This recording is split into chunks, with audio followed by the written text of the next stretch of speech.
Hello दोस्तों, स्वागत है आपका संकल्प स्टडी पॉइंट में। तो दोस्तों, इससे पहले हमने पॉलिटी के दो क्लास देख चुके हैं।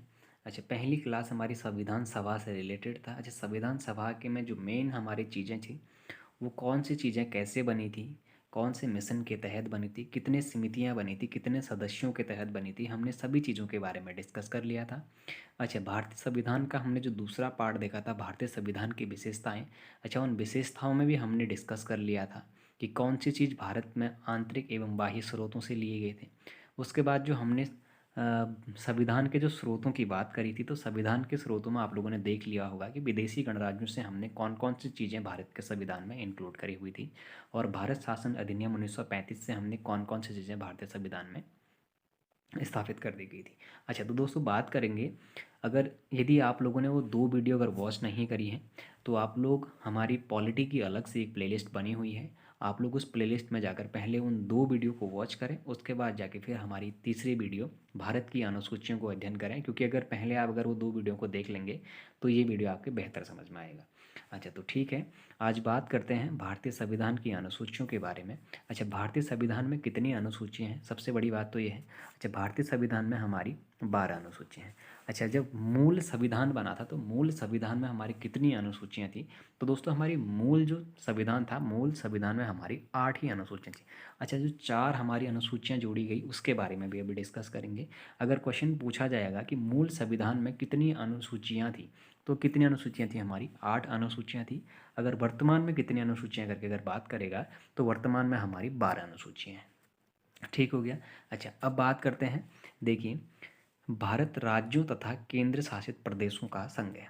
अच्छा, अनुसूची एक क्या कहती है? भारत राज्यों तथा केंद्र शासित प्रदेशों का संघ है। अच्छा, भारत में कितने राज्य हैं? 28 राज्य हैं। इस बात से आप सभी लोग अवगत होंगे। अच्छा, उसके बाद केंद्र शासित प्रदेश कितने हैं? हमारे 8 हमारे केंद्र शासित प्रदेश हैं। ठीक हो गया। अच्छा, जम्मू कश्मीर को अभी हमारा राज्य से हटाकर उसको केंद्र शासित प्रदेश कर दिया गया है। अच्छा, जम्मू कश्मीर के साथ साथ जो हमारा लद्दाख है, लद्दाख को भी हमारा यूनियन टेरिटरी में जोड़ दिया गया है। अच्छा, फिर बात करेंगे, भारत में 28 राज्य और 8 केंद्र शासित प्रदेश हैं। तो अनुसूची पहला, भारत में राज्यों तथा केंद्र शासित प्रदेशों का संघ है, हमें ये डिस्क्रिप्शन देता है। अच्छा, उसके बाद फिर दूसरी चीज़ देखते हैं। अच्छा, दूसरी अनुसूची में क्या कहता है? वेतन और भत्ते। अच्छा, विशेष अधिकारी कहने का मतलब क्या है? कि जो भारत में अभी जो शासन करने वाले जो व्यक्ति हैं, जिनकी अभी सत्ता चल रही है, जैसे हम प्रधानमंत्री कह सकते हैं, राष्ट्रपति कह सकते हैं, या फिर कोई सांसद कह सकते हैं, विधायक कह सकते हैं। अगर जो भी हमारे जो अधिकारी लेवल के जो पोस्ट हैं, अच्छा, उनमें जो व्यक्ति अभी कार्य कर रहे हैं, तो उनके लिए जो हमारे वेतन और भत्ते हैं, उनका निर्धारण हमारा अनुसूची 2 में करा गया। अच्छा, अनुसूची 2 में हमारा वेतन और भत्तों का निर्माण किया गया। उसके बाद बात करेंगे शपथ ग्रहण की। अच्छा, कोई भी आदमी यदि किसी प्रशासनिक पद पर बैठता है, अच्छा, प्रशासनिक पद पर बैठने से पहले वो क्या करता है? शपथ ग्रहण करता है। अच्छा, तो शपथ ग्रहण किसके तहत करेगा? अनुसूची 3 के तहत शपथ ग्रहण करेगा। अच्छा, विशेष अधिकारियों हेतु लिखा है, यदि अगर राष्ट्रपति है, अगर राष्ट्रपति शपथ ग्रहण करेगा, तो दोस्तों आप लोगों ने देखा होगा, राष्ट्रपति के शपथ ग्रहण करने के लिए अनुच्छेद 60 का प्रयोग किया जाता है, लेकिन अनुसूची 3 के तहत ही राष्ट्रपति भी क्या करता है? हमारा शपथ ग्रहण करता है। अच्छा, चाहे राष्ट्रपति हो, उपराष्ट्रपति हो, मुख्यमंत्री हो, राज्यपाल हो, या फिर हमारा मुख्यमंत्री हो, यदि कोई भी व्यक्ति हो हमारा, अगर उसको शपथ ग्रहण करना है तो वो अनुसूची 3 का ही प्रयोग करेगा। ठीक हो गया। इसीलिए इसे विशेष अधिकारियों हेतु कहा गया। ठीक हो गया। अच्छा, फिर बात करते हैं राज्यसभा के वर्णन के बारे में। अच्छा, राज्यसभा कैसी होगी, उसमें कौन कौन से अंग होंगे, उसके बारे में जब बात करेंगे। अच्छा, राज्यसभा मेनली अगर मिलकर किससे बना है, तो देखिए दोस्तों, जो हमारे राज्य और केंद्र शासित प्रदेशों से इसके जो सदस्य हैं वो चुनकर आते हैं। अच्छा, उन सदस्यों से मिलकर हमारी क्या बनती है? एक राज्यसभा बनती है। ठीक हो गया। कहाँ कहाँ से चुनकर आते हैं? एक तो हमारे राज्यों से चुनकर आते हैं, दूसरे हमारे केंद्र शासित जो प्रदेश हैं उनसे चुनकर के आते हैं, हमारे राज्यसभा के सदस्य आते हैं। अच्छा, जब सदस्य आते हैं तो उन सदस्यों में से कुछ सदस्य ऐसे भी होंगे जो हमारे अनुसूचित जाति और अनुसूचित जनजाति के लिए आरक्षण से संबंधित होंगे। तो जो अनुसूची 5 है दोस्तों हमारा, वो क्या कहता है कि राज्यसभा में अनुसूचित जाति व अनुसूचित जनजाति के प्रशासन का वर्णन कहता है। अच्छा, तो अगर देखेंगे तो हमारे राज्यसभा है, राज्यसभा में अनुसूचित जाति और अनुसूचित जनजाति की सीटों का आवंटन की हम बात करेंगे। ठीक हो गया। तो अनुसूची 5 क्या कहेगी? हमारी SC ST के लिए राज्यसभा में सीटों का आरक्षण हो गया। ठीक हो गया। अच्छा, उसके बाद फिर बात करेंगे विशेष राज्यों के बारे में। अच्छा, विशेष राज्यों का कहने का मतलब क्या है? जैसे पूर्वोत्तर के राज्य हो गए दोस्तों। कौन से हो गए? पूर्वोत्तर के राज्य हो गए। अच्छा, पूर्वोत्तर के राज्यों के लिए विशेष आरक्षण का प्रावधान किया गया। अच्छा, वो पूर्वोत्तर के राज्य हमारे कौन कौन से थे उसकी बात करते हैं। सबसे पहले हमारा असम हो गया। अच्छा, असम के बाद हमारा त्रिपुरा हो गया। त्रिपुरा के बाद हमारा मिजोरम हो गया। और मिजोरम के बाद हमारा मेघालय हो गया। ठीक हो गया। अच्छा, ATMM करके आप लोग याद कर सकते हैं। ATMM में आप लोग कैसे, ATM तो ठीक है, ATMM यानी कि ATM स्क्वायर करते हो आप लोग। अब ATM स्क्वायर करेंगे तो ATM यानी कि A और T दोनों का स्क्वायर हो जाएगा। आप लोग ऐसे ही करें, ATMM ही करेंगे तो ATMM में आपका याद हो जाएगा, यानी कि असम, त्रिपुरा और मेघालय और कौन सा हो गया हमारा, मिजोरम हो गया। अच्छा, ये चार जो हमारे राज्य हैं, इन चार राज्यों को विशेष राज्यों का दर्जा दिया गया। यानी कि कहने का मतलब है, अगर क्वेश्चन पूछेगा कि भारतीय अनुसूचियों में जनजातियों का वर्णन किस अनुसूची के अंतर्गत किया गया है। अच्छा, अनुसूची 5 में SC और ST प्रशासन की आरक्षण के संबंधित था। और अगर अनुसूची 6 की बात करेंगे तो विशेष राज्यों के लिए जो हमारा असम, त्रिपुरा, मिजोरम और मेघालय था, इसमें आरक्षण की बात करी गई थी। तो अनुसूची 5 और अनुसूची 6 में दोनों में ही जनजातियों का वर्णन है। आप लोग ध्यान दीजिएगा, अगर कभी अनुसूची 5 और अनुसूची 6 अगर दोनों चीज़ें दी गई हैं तो अगर दोनों चीज़ों में अगर आई हैं तो आप दोनों को ही आंसर करेंगे। यदि अगर कोई अकेले में है कि अगर आरक्षण से संबंधित या फिर जनजातियों से का संवर्णन किस अनुसूची में है, अगर अनुसूची 5 आएगा तो आप अनुसूची 5 को करेंगे, 6 आएगा तो 6 को करेंगे, यदि दोनों आएगा तो आप दोनों को ही आंसर करेंगे। ठीक हो गया। अच्छा, विशेष राज्यों के लिए मैंने बात करी थी असम, त्रिपुरा, मिजोरम और मेघालय के लिए। एक बार फिर से रिविजन करा रहा हूँ। असम हो गया, त्रिपुरा हो गया, मिजोरम और मेघालय, इसको विशेष राज्यों का दर्जा दिया गया। अच्छा, फिर बात करते हैं सूचियों का वर्णन।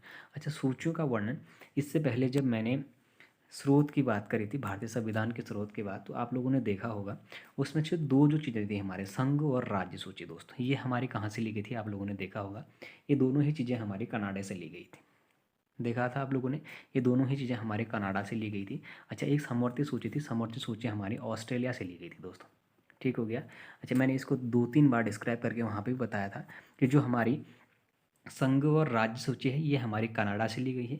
अच्छा, जो हमारी समवर्ती सूची है, समवर्ती सूची हमारी ऑस्ट्रेलिया से ली गई है, इस बारे में मैंने वहाँ पर आप लोगों को बताया हुआ था। अच्छा, संघ सूची कहने का मतलब है केंद्र, यानी कि केंद्र के विषय का कोई कानून होगा तो केंद्र के विषय का जो कानून है वो केंद्र ही बनाएगा।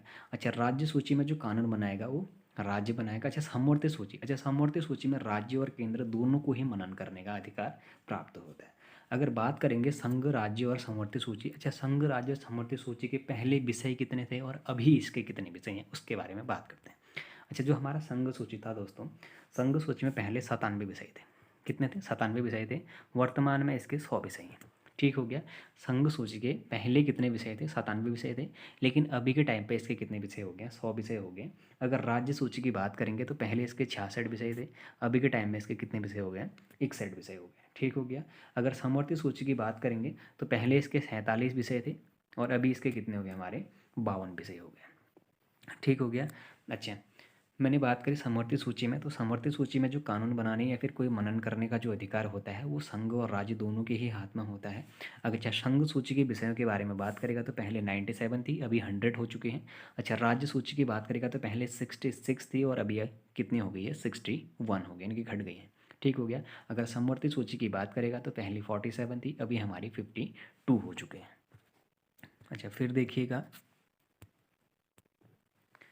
भाषा का वर्णन। अच्छा, देखिए जो हमारी 8वीं अनुसूची कहती है दोस्तों, भाषा का वर्णन के बारे में बात करते हैं। अच्छा, भारत में कितनी भाषाएं अभी हैं? संवैधानिक तौर पे देखेंगे तो हमारी 22 भाषाएं दोस्तों। ठीक हो गया। कितनी भाषाएं हमारे संवैधानिक तौर पे?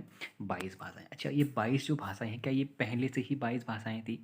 तो नहीं दोस्तों, जिस समय हमारा संविधान लागू हुआ उस समय हमारे केवल 14 ही भाषाएं थी। ठीक हो गया। बाद में इन भाषाओं को जोड़ा गया, लेकिन जब मूल संविधान बना था तो उस समय हमारी कितनी भाषाएं थी? मात्र 14 ही भाषाएं थी। बाद में इन भाषाओं को फिर उसमें ऐड किया गया। ठीक हो गया। तो अच्छा, देखते हैं जो हमारी 22 भाषाओं के जो जिक्र करे गए हैं उस 22 भाषा में कौन कौन सी भाषाएं सबसे पहले आती हैं उसके बारे में बात कर देते हैं।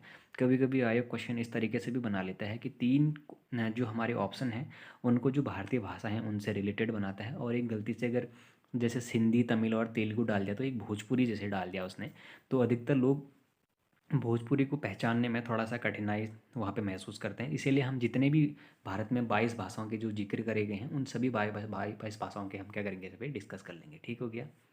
अच्छा ठीक है, पहली जो भाषा देखिए दोस्तों, असमिया हो गया, असम में बोली जाती है, फिर बंगाली हो गया, गुजराती हो गया, हिंदी हो गया जो उत्तर प्रदेश के आसपास में बोली जाती है, कन्नड़ हो गया, कश्मीरी हो गया, कोंकण हो गया, मलयालम हो गया, मणिपुरी हो गया, मराठी हो गया, नेपाली, उड़िया, पंजाबी, संस्कृत, सिंधी, तमिल, तेलुगु, उर्दू, बोडो, संथाली, मैथिली और डोगरी हो गया। ठीक हो गया, कौन कौन से हो गया, हमारी 22 भाषाएं होगी, असमिया, बंगाली, गुजराती, हिंदी, कन्नड़, कश्मीरी, कोंकण, मलयालम, मणिपुरी, मराठी, नेपाली, उड़िया, पंजाबी, संस्कृत, सिंधी, तमिल, तेलुगु, उर्दू, बोडो, संथाली, मैथिली और डोगरी हो गया। ये हमारी 22 भाषाएं हैं दोस्तों। अच्छा, जो ये हमारी 22 भाषाएं हैं, इसमें से अब कुछ भाषाएं ऐसी थी जो बाद में जोड़ी गई। ठीक हो गया, पहले कितनी थी मैंने बताया था आपको, पहले सिर्फ 14 ही भाषाएं थी। अच्छा, बाद में इसमें और जोड़ी गई। ठीक हो गया, अच्छा कितनी बाद में और जोड़ी गई, तो 8 भाषाएं बाद में जोड़ी गई। तो कितने हो गए हमारे अब 22 भाषाएं। पहले कितनी थी हमारी, पहले हमारी 14 थी, 14 में 8 भाषाएं बाद में जोड़ी गई। अच्छा, ये 14 में जो 8 भाषाएं बाद में जोड़ी गई थी, वो 8 भाषाएं कौन कौन सी थी उसके बारे में बात करते हैं। अच्छा, सिंधी जो हमारी भाषा थी दोस्तों, ठीक हो गया।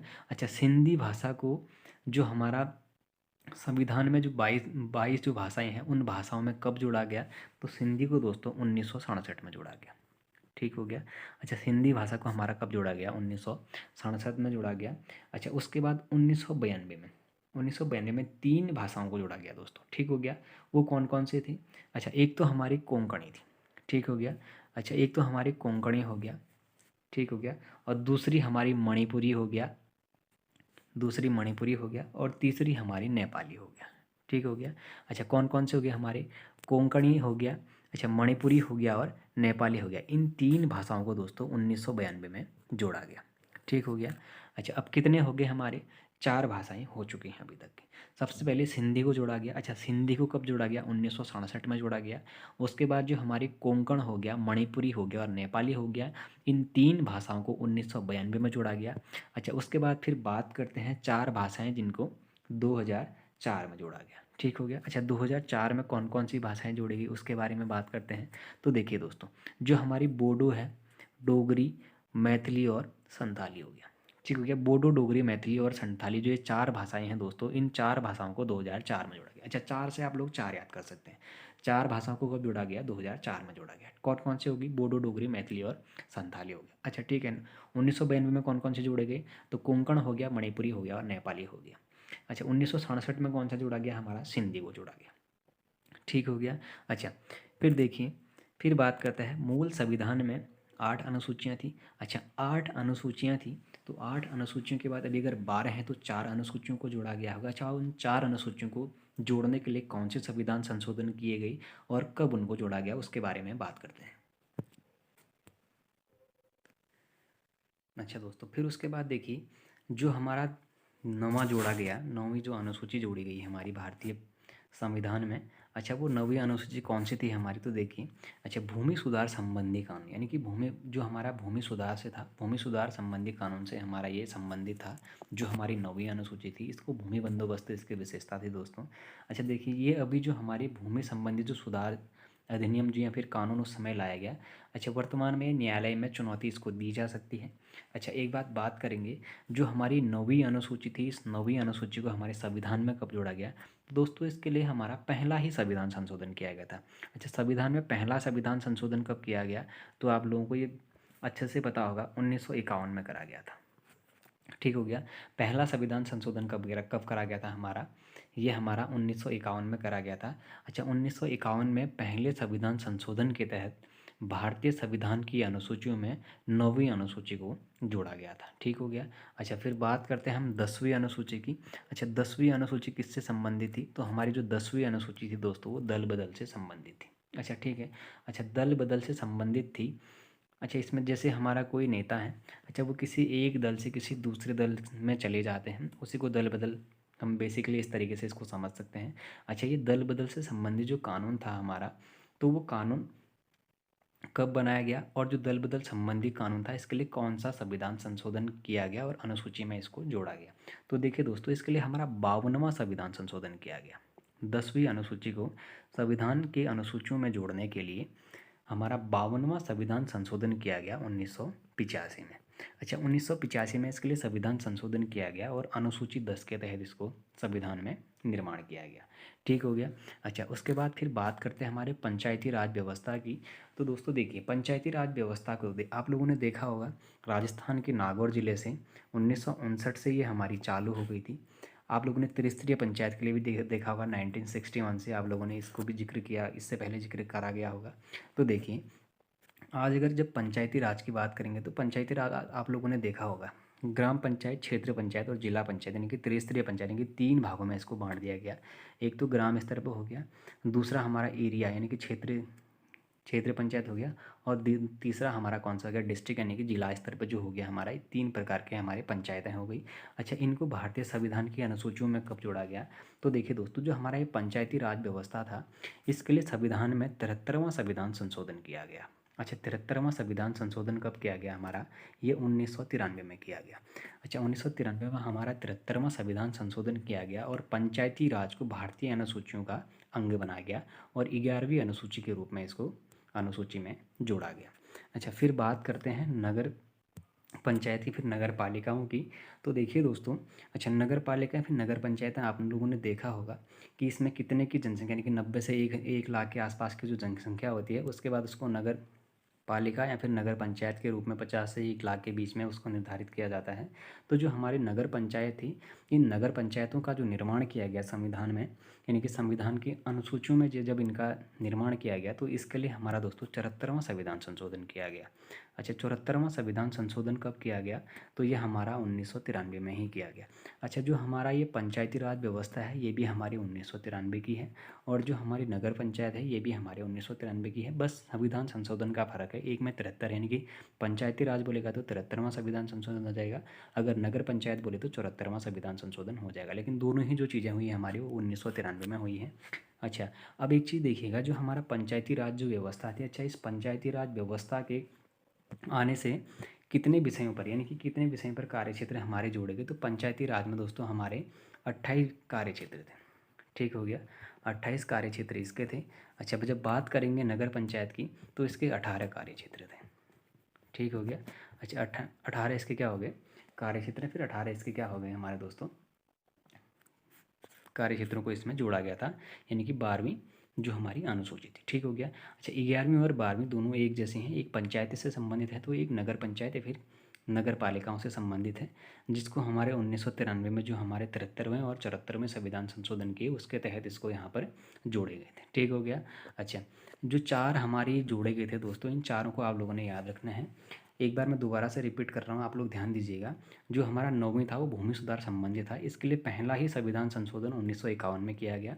दूसरा जो हमारा 10वां संविधान संशोधन जो हमारा 10वीं अनुसूची है इसके लिए दल बदल संबंधी जो कानून है इसके लिए 52वां संविधान संशोधन 1985 में करा गया। उसके बाद जो हमारा पंचायती राज व्यवस्था है इसके लिए 73वां संविधान संशोधन 1993 में करा गया था। उसके बाद जो हमारा नगर पंचायत है इसके लिए हमारा 74वां संविधान संशोधन 1993 में कराया गया था। अच्छा दोस्तों आज हमने पॉलिटी में अनुसूचियों को भी देख लिया है। इससे पहले वाले भाग में हम लोगों ने भारतीय संविधान सभा देखी, उसके बाद भारतीय संविधान की विशेषताएं और भारतीय संविधान के स्रोत देख लिए हैं। अच्छा आज हमने भारतीय संविधान की अनुसूचियां देख ली हैं। इसके बाद जो अगला पार्ट आएगा उसमें हम लोग भारतीय संविधान की प्रस्तावनाएं फिर या फिर उद्देशिका के बारे में बात करेंगे कि उद्देश्य प्रस्ताव को भारतीय संविधान में किसने लाया, कब इसको पारित किया गया, कब संविधान सभा के द्वारा इसको स्वीकृत किया गया, इन चीज़ों के बारे में बात करेंगे और कौन से तत्व उसमें संविधान के स्रोत हैं या फिर स्वरूप उनके उद्देश्य के बारे में बात करेंगे। तो अगर दोस्तों एग्ज़ाम के दृष्टि से यदि आप लोगों को ये आज का सीरीज पसंद आया हुआ हो तो आप लोग चैनल को ज़रूर सब्सक्राइब करें, चैनल को अपने दोस्तों के साथ ज़रूर शेयर करें, लाइक करें, कमेंट करें। धन्यवाद।